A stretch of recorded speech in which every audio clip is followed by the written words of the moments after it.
Welcome to my podcast.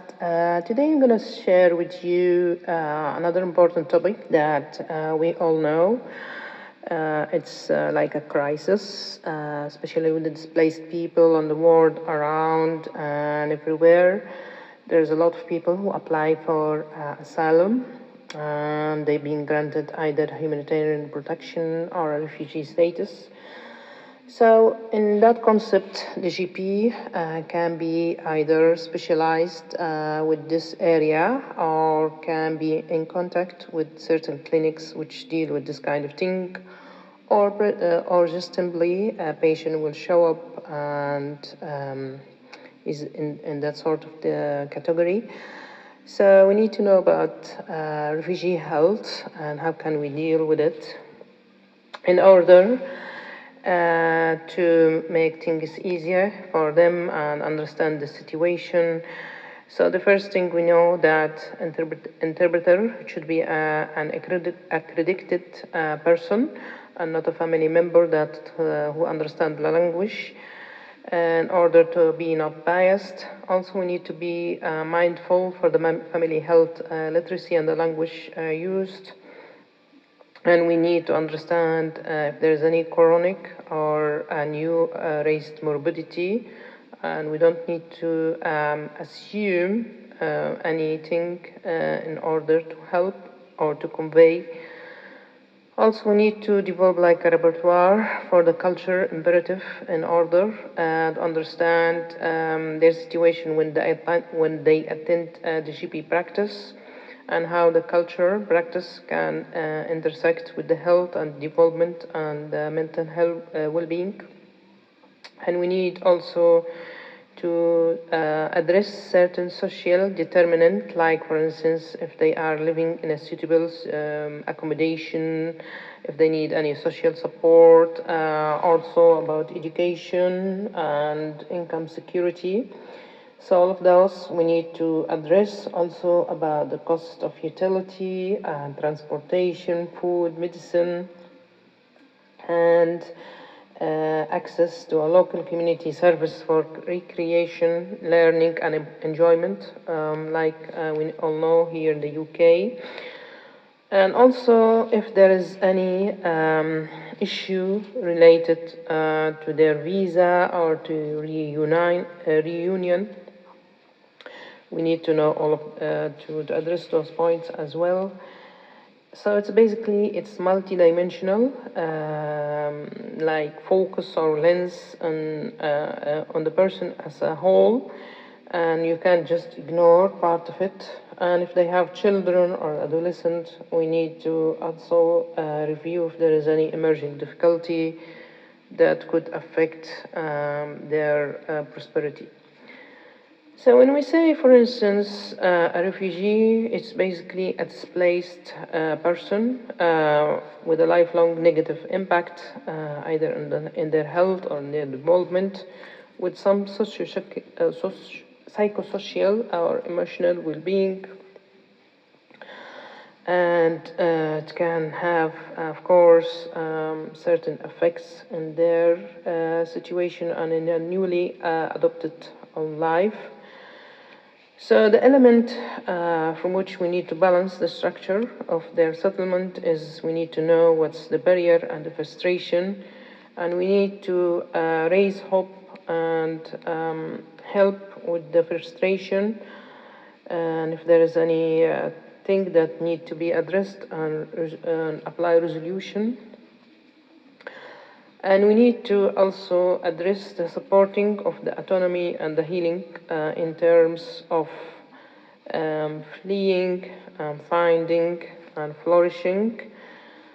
And as I mentioned, the language can be a barrier as well, so we need to address that. And if it comes, if they have children or adolescent, which is in a critical situation or critical age, we need to be aware of the barrier or the culture, because adolescent or children, they are still considered as so in certain culture until they get married and have their own life. So it's completely different from the Western terms. And we need to also,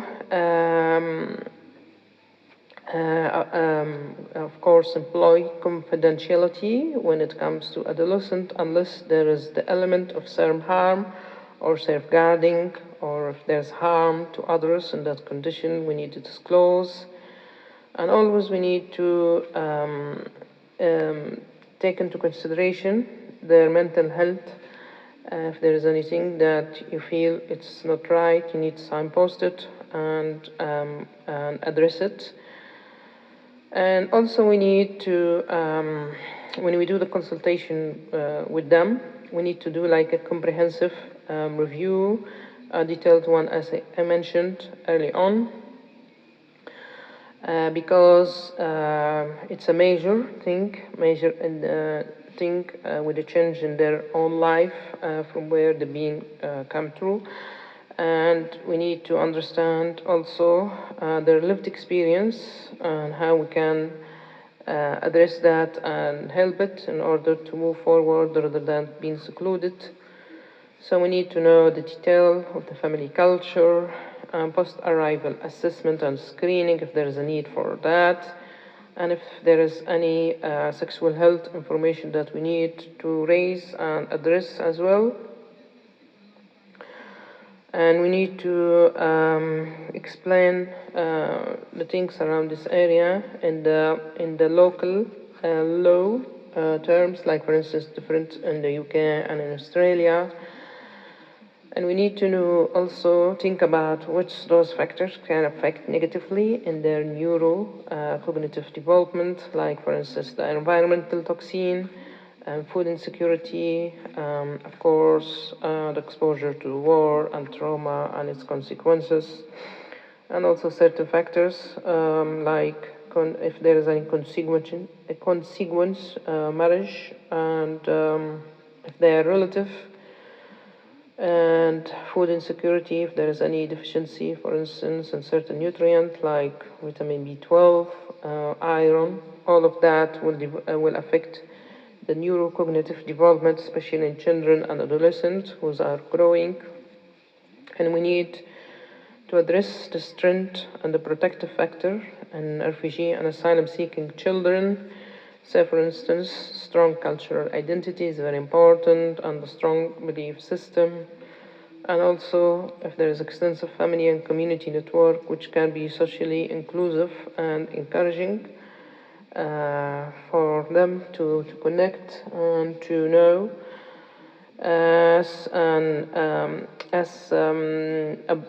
like a broad attachment to the nuclear family and the culture where they come from. And also we need to do certain routines like health screening. So for instance, as we all know, can be HIV, syphilis, rubella, varicella, probably other diseases like local ones if there's a need. And also we need to review their mental and dental health. So if there is a need for dental issue, then we need to address as well. And also if there is any immunization that's is not taken, maybe we need to do catch up or just make sure that this one has been addressed.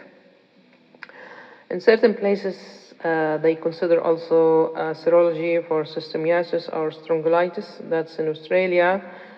However, in the UK, as far as I know, it's about certain health check and certain serology, and of course, after consenting with the patient if they are happy to do so.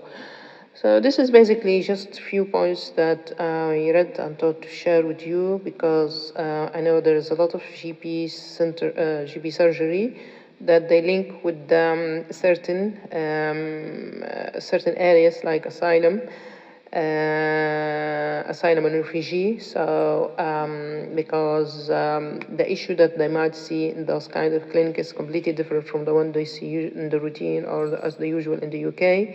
So it would be helpful and be mindful to those kind of things in order to address them and make probably life easier for a refugee and asylum applying in the UK.